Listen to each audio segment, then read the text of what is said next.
There is not now, nor will there ever be, a time in your life where you can tell us what to do or say in response to our oppression. The summer-long feud between Sacramento County Sheriff Scott Jones and the leader of the Sacramento Black Lives Matter movement is escalating. After an exchange of angry letters and accusations, a troubling private war between the Sacramento County Sheriff and the local Black Lives Matter activist took a nastier public turn today. New tonight, CBS 13's Ed Crane is live at the Sheriff's Department with more on this clash. Ed.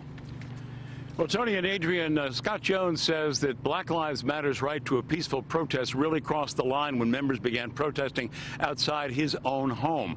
But they were back at it today, protesting outside his office. Black Lives Matter followers gathered today to protest outside of Sheriff Jones's offices at 7th and I. The group and its spokesperson, Tanya Faison, turning up the heat on the Sheriff's Department, frustrated by what they say is his failure to provide answers about in-custody deaths of 2 black citizens, Michael McIntyre and Ryan Ellis, and the alleged mistreatment of a third, Patricia Hill, demanding video footage and public records from the cases. We're asking for information for a man who was arrested, detained, and then he got to the hospital 5 hours later dead.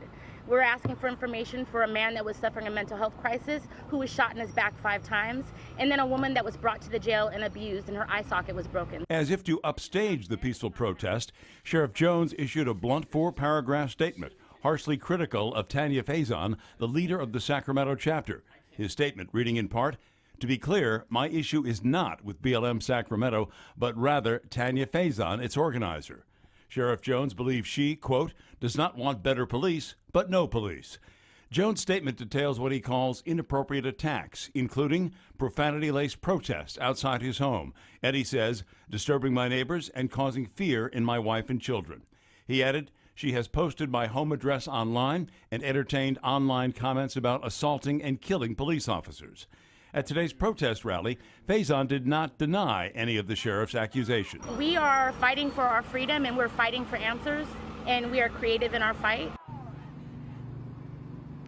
Now, we invited the sheriff to come talk with us on camera tonight. He politely declined. Apparently, he does not want this now public feud to escalate, but he clearly is unhappy with the leadership of Black Lives Matter Sacramento, saying the group is becoming marginalized and the chances for constructive dialogue are being reduced. And as for Tanya Faison's part, she says that the sheriff simply does not have the right to tell black people who they should have as their leaders or who they should be led by. Back to you. All right, yeah, the rhetoric stepping up big time. Ed, thanks for that live report.